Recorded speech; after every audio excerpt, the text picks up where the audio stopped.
Good afternoon, everyone. Thanks very much for your patience while we were delayed a little bit. I have a few things to talk about up top, and then we'll get right to your questions. So first of all, to add to information already provided earlier by the White House, at the direction of the President of the United States, fighter aircraft assigned to U.S. Northern Command successfully took down a high-altitude airborne object off the northern coast of Alaska at 1:45 p.m. Eastern Standard Time today within U.S. sovereign airspace over U.S. territorial water. On February 9, North American Aerospace Defense Command detected an object on ground radar and further investigated and identified the object using fighter aircraft. The object was flying at an altitude of 40,000 feet and posed a reasonable threat to the safety of civilian flight. U.S. Northern Command is beginning recovery operations now. U.S. Northern Command's Alaska Command coordinated the operation with assistance from the Alaska Air National Guard, Federal Aviation Administration, and the Federal Bureau of Investigation. We have no further details about the object at this time, including any description of its capabilities, purpose, or origin. The object was about the size of a small car, so not similar in size or shape to the high-altitude surveillance balloon that was taken down off the coast of South Carolina on February 4. Separately, U.S. Northern Command continues their recovery operations in support of the recent takedown of the Chinese high-altitude surveillance balloon. Recovery teams have mapped the debris field and are in the process of searching for and identifying debris on the ocean floor. Debris that's been recovered so far is being loaded onto vessels, taken ashore, cataloged, and then moved onwards to labs for subsequent analysis. And while I won't go into specifics due to classification reasons, I can say that we have located a significant amount of debris so far that will prove helpful to our further understanding of this balloon and its surveillance capabilities. Of note, due to less than favorable sea states right now, teams will continue to conduct underwater survey and recovery as conditions permit. The department wants to thank our interagency partners from the U.S. Coast Guard, the FBI, and state and local authorities for their continuing assistance and partnership. In other news, and I think this is important, that we remember a lot of folks and people in Turkey and Syria right now are suffering. We want to, again, express our support for the people of Turkey and Syria as they respond to the deadly earthquakes that struck there earlier this week. In support of ongoing U.S. assistance efforts spearheaded by the U.S. Agency for International Development, U.S. European Command has positioned personnel, equipment, and a range of assets to aid the government of Turkey and its continued search and rescue efforts. This includes the U.S. Navy's George H.W. Bush Carrier Strike Group, repositioning to the eastern Mediterranean Sea to provide logistics, medical, and rotary airlift support if required. Additionally, U.S. Army rotary wing aircraft began flying missions out of Incirlik Air Base in Turkey on February 7 to transport first responders to the most affected populations, and on February 8, UH-60 Blackhawks transported injured civilians to a local medical facility. U.S. European Command has designated U.S. Naval Forces Europe and Africa as the lead component command overseeing the EUCOM humanitarian assistance and disaster relief efforts within Turkey. To aid in that coordination, U.S. Marine Corps Brigadier General Andrew Priddy, U.S. Naval Amphibious Forces Europe Commander and 2nd Marine Expeditionary Brigade Commanding General arrived in Turkey February 9 to lead military coordination efforts with U.S. agencies involved in the humanitarian aid and disaster relief efforts. We'll continue to provide you with updates as we receive them. EUCOM will be issuing a press release with further details. But again, we offer our thoughts and prayers to the people of Turkey and Syria during this tragic and difficult time. And finally, Secretary Austin welcomed Canadian Minister of National Defense Anand for a bilateral meeting here in the Pentagon today. The Secretary expressed his thanks and appreciation to Minister Anand for the cooperation rendered by Canada in tracking the PRC high-altitude surveillance balloon that violated the sovereignty of both of our countries. During the meeting, both leaders reaffirmed the close defense relationship between the United States and Canada, and a readout will be available later today on defense.gov. And with that, I will take your questions. We'll start with Associated Press, Tara Kopp. Hi, thank you for doing this. A couple of questions on this latest shoot down. First, what type of U.S. fighter aircraft were used, and what type of munition did they fire? And do you already have Navy assets or Coast Guard assets involved in a recovery process? And then I have a few more. Thanks, Tara. So the aircraft that took down the object was an F-22, flying out of Joint Base Elmendorf in Alaska. It employed an AIM-9X to take down the object. In terms of assets that are currently involved, in terms of recovery, we have HC-130, HH-60, and CH-47 aircraft participating in that recovery effort. Okay. You mentioned there was a reasonable threat. Was there also a threat to potentially this object detecting some of our more sensitive radar capabilities that are based in Alaska? And then what hasn't been said is where this object has come from. Is there any indication that this was also a Chinese surveillance balloon object, whatever it is? Yeah, so at this point, we don't know the origin of the object. Again, we will know more once we're able to potentially recover some of those materials. But the primary concern, again, was the potential hazard to civil flight. And so, again, we'll know more later. Thank you. No perceived threat to any of the radar installations that we have based in Alaska? Again, right now, we'll know more once we assess it. We'll just leave it at that. Thank you. Liz.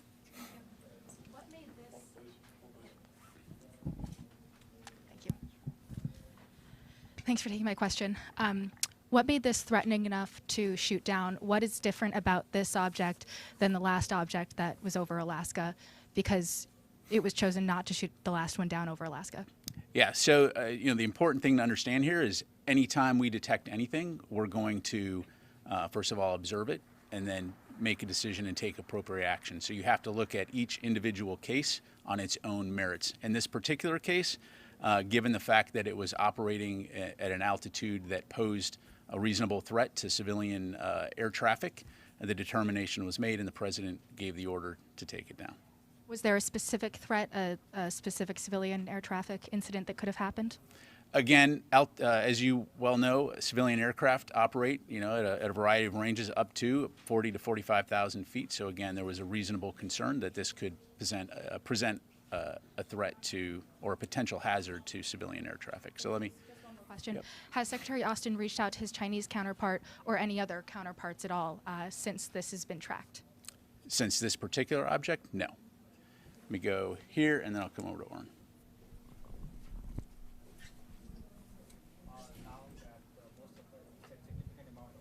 Things from the previous balloon have been recovered.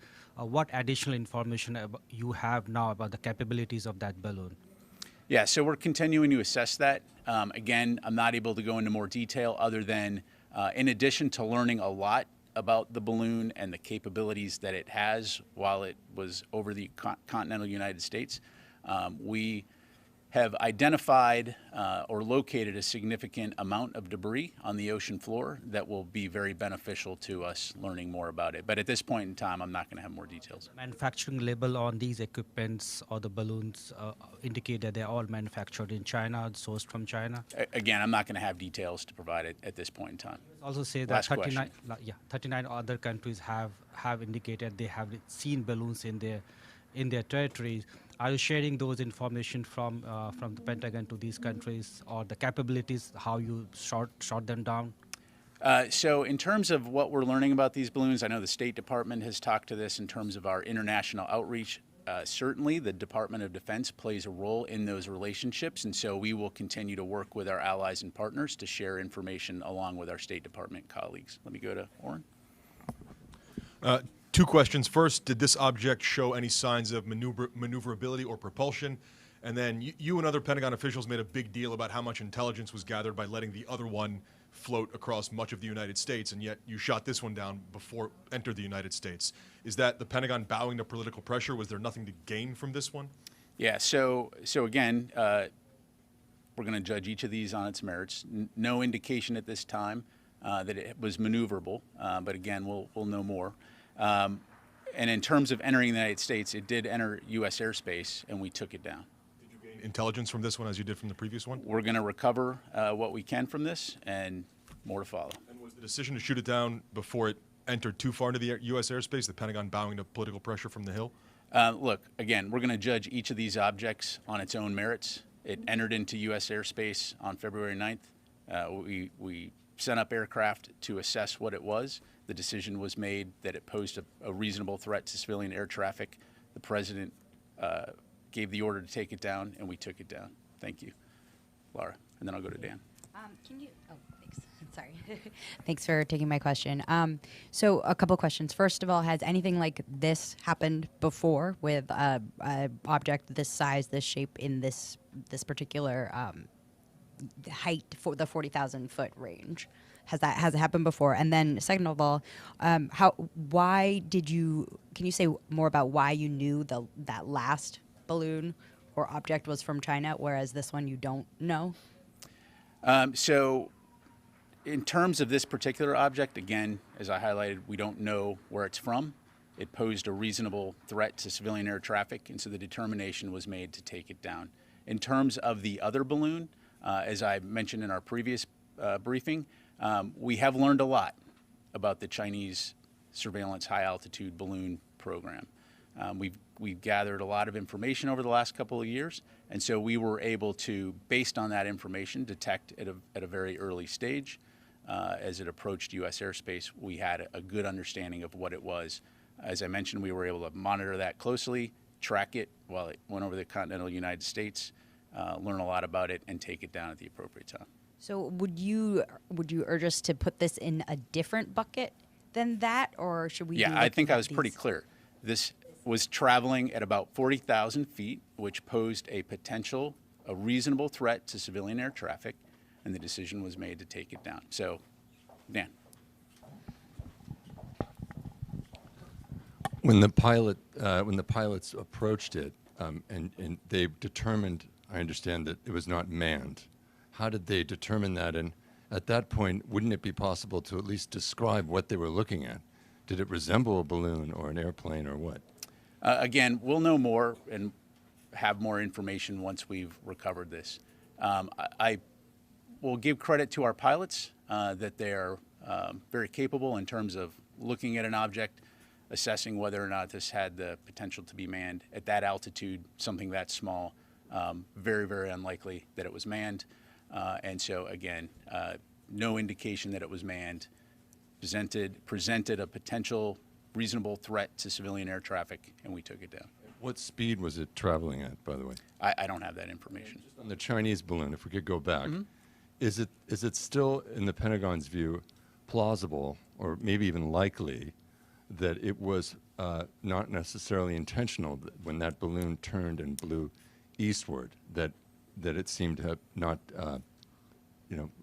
had some technical problem? Yeah. So, Dan, what I would tell you is based on the information that we have, it was being maneuvered and purposefully driven along its track. Again, recognizing that winds do play a role because of the maneuverability of the balloon. It's our assessment that this was a purposeful mission. In terms of the Chinese motivations, again, I'd have to refer you back to China to talk about that. Ma'am, and then come to Nancy. Thank you. Sorry, got it. We emailed you police body camera footage showing a National Guard general in Ohio pushing my colleague and having to be escorted away from him this week. We asked the Ohio National Guard for comment, but do you, as a spokesperson for the Department of Defense, condone such conduct by a commissioned officer of the U.S. military against an American journalist? Yeah, so let me be clear. The answer is no. That's not acceptable behavior. The Secretary of Defense, the Department of Defense absolutely supports, strongly supports a free and independent press. So again, I'd refer you to the Ohio National Guard for any comment about that particular incident, but I can assure you that that is not acceptable behavior. Face any kind of conduct on becoming charged under the UCMJ? Again, I'd have to refer you to them. I'm not going to make those kind of policy comments here from the podium in terms of what they may or may not be doing to address it. It would be inappropriate for me to comment on that. Let me go to Nancy. I just had a couple clarifying questions. You said that that the pilots were able to see it, that it wasn't the same shape or size as the balloon. Can you say definitively it was not a balloon? I don't, at this point, considering the fact that we're still assessing the object, I don't want to get into characterizing it, so just leave it at that. You mentioned you didn't know how fast it was traveling. Can you say if it was traveling faster or slower than the balloon? I don't have that information in front of me, so I don't want to make it up. Try a couple more. Did anyone try to, within the administration, contact their Chinese counterparts before the decision was made to shoot it down? In terms of when you say the administration, if you're referring to the White House, I'd have to refer you to them. The Department of Defense, to my knowledge, did not. Again, we don't know the point of origin of this object. So, yeah. And was there any effort to jam or somehow disable this object before, such that it would pose less of a threat? I don't want to get into specific tactics or techniques that we may or may not use when observing these types of things. Again, NORAD sent up aircraft to observe, to see what it was, and then the ultimate decision was made based on the reasonable threat to civilian air traffic to take it down. So thank you. Tony? A couple things. You mentioned you've recovered a significant or located a significant amount of debris. Is it fair to say you've located a significant amount of the payload? You're talking about the PRC high altitude balloon. This one today. So Tony, at this point, I'm not able to go into more detail other than what I would describe, we've discovered or located a significant amount of the debris associated with the balloon. Again, we'll have more details to follow, but I'll just leave it at that. Located, but you haven't recovered and pulled out of the ocean for forensic analysis. Is that right? Yeah. So great point. So the way to understand how this is unfolding is as we map out the area where the debris field would be, it enables us to figure out where the places that we need to prioritize the search, recognizing that we're talking a wide area. And so as that happens, divers are able to go down, and depending on the size of the debris, they're able to tag it. So debris that can be brought up quickly is brought up, put on a vessel, taken ashore. Debris that's going to take more time, and again, especially given the current sea states, it may take a little longer.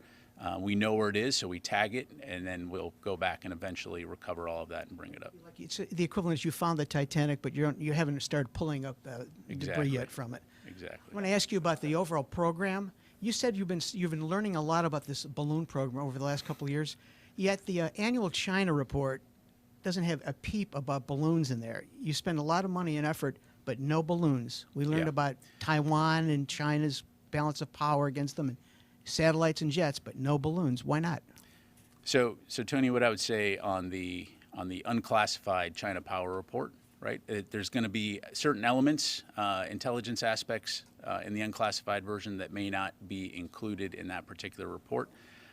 In terms of what's in that report and what's not in that report, again, we can go back and look at that, but I can assure you that there are a lot of activities that we continue to monitor to include this balloon program, and we've learned a lot over the last couple of years. That the classified version has balloons in there. Is that I'd have to go back and look. I do not know the answer to that. Thank you. Thanks.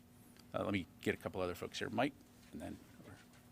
Thank you, Pat. The only reason the American people know about the first balloon is because a couple of guys in Montana spotted it and it leaked out. My question is, if it had remained secret and had not become a spectacle and arguably an embarrassment to the White House, would you have shot it down or allowed it to continue on its way? So you're asking me to speculate? So Mike, I'll kind of just push back a little bit at the assertion there. So first of all, again, what made this balloon different was the length and duration that it was over the continental United States. Look, we track activities all over the globe on a daily basis, some of which will remain classified because, again, we don't want to reveal sources and methods. In this particular case, I can tell you that there were efforts underway to make that public. Montana journalists reporting notwithstanding. all that to say, look, there are going to be times when there's activities happening that we're monitoring that we're not going to go public, especially if it doesn't present a particular or pose a significant threat to the American public. But again, as we monitored that balloon, there was an effort underway to ensure that folks understood what this was, especially given how visible it was. And I'll just stop there. Thank you. Yes, ma'am. Thank you, General. First, a really quick follow-up on Tony's question. At this point, is the Pentagon reassessing the need for counter balloon or counter object capabilities at that altitude at this time? So what I would tell you is not, in the Air Force sometimes we talk about don't get platform specific, right? So what we're talking about is monitoring the domain and having domain awareness. And again, as I highlighted,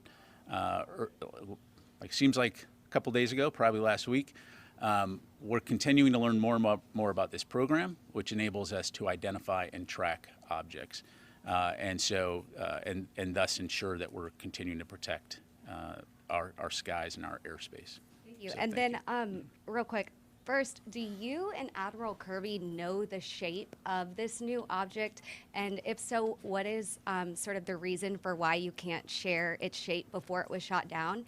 And then separately, how is the recovery efforts of this new object downed over ice different from the one downed over the coast and water? And are you guys using unmanned systems for this new object as well? Yeah, thank you. So in terms of the shape, I don't know. I have not seen any imagery of it. I'm just telling you the verbal characteristics as it was described to me. In terms of the difference in the recovery effort, I mean, again, so this literally was, an hour and a half, 2 hours ago. So that's underway right now. So more to follow on that front. Right now, I think they're moving to the site. We'll have more to follow in the days ahead. Let me go to a few other folks here. Sorry. Some new folks back here, and then we'll go over here to Mike. You mentioned that the object was spotted yesterday. Is that the first that we saw it? Or did we see it coming in a couple days before? No, it was spotted yesterday. And for follow-up, did what we learned about the first balloon last week, did that help us detect this object? I would say that, again, when we detect objects, well, let me just back up. So what you're asking is, did what we learned from the PRC balloon help us track this?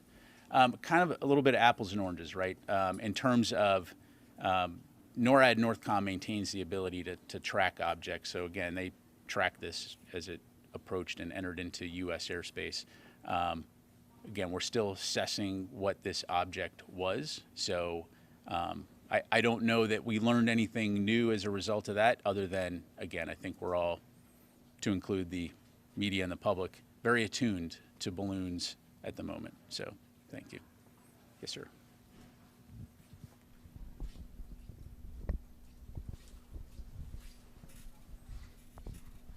Thank you, sir. And just to clarify, so this was first identified when it flew into U.S. airspace, is that correct? Or was it identified before it?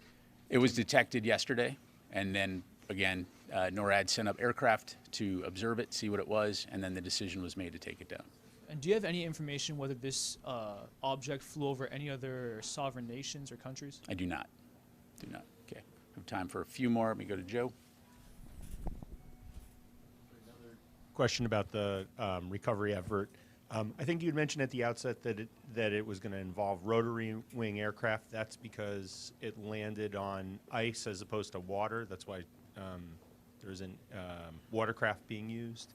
Is it? Yeah, Joe, we'll get you more information on that front. Again, this happened just a short while ago, and so according to NORCOM, these are the assets that were being used to go out and do the initial recovery. But we'll have more information in terms of the various roles and responsibilities of those.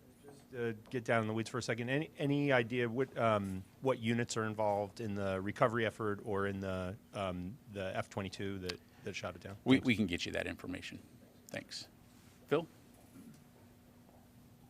Hey there, just a couple clarification questions. First off, when you first identified it, was it traveling at the same altitude, around 40,000 feet? Did you at that point know its velocity? And secondly, doesn't NORCOM have the authority on its own to shoot down unidentified objects entering U.S. airspace if they pose a threat to civilian air traffic? And if so, then why was the president's authorization required in this case? Yeah, thanks. So my understanding is it was at 40,000 feet when it was detected and ultimately taken down. The NORAD NORCOM commander does not have the authority necessarily to take down an object if it's not posing a potential hostile intent or actions. However, given the fact that this aircraft was, this object was operating at an altitude that posed a reasonable threat to civilian air traffic, after consultation with the secretary and the president, of course, the president, on our advice, gave the order to take it down, and we took it down. Trying to clarify, is his authorization required in a situation like this? Again, it's kind of a moot point at this point because the president gave the order, but he has the authorization to take action against anything that presents a potential threat to the American public or people on the ground. In this particular case, it was determined that this posed a reasonable threat to air traffic. Again, I'll just leave it at that. Thanks. Tara? Just a couple of clarifiers. Was it a single F-22 or a pair that were up today for the shot? And then when NORAD sent the initial aircraft up to sea, was there any sort of hailing or any type of warning given? Typically when an aircraft makes an incursion into protected airspace, there's a whole lot of procedures that have to be followed before it would escalate to something like this. Okay, well, this was an object, right? So it wasn't an aircraft per se. And to answer your earlier question, it was a two-ship of F-22s, but one aircraft took the shot. Got time for one more. Go to Liz. Really quick, when it was started to be tracked last night, were you able to tell what direction it was coming from? This was traveling in a northeasterly direction when it was taken down. And then one more, the aircrafts that were observing it, what type of aircrafts were those? I'll have to come back to you on. I think I know, but I don't want to make it up from the podium, so we'll come back to you on that one. Okay, thank you very much, everybody. I appreciate it.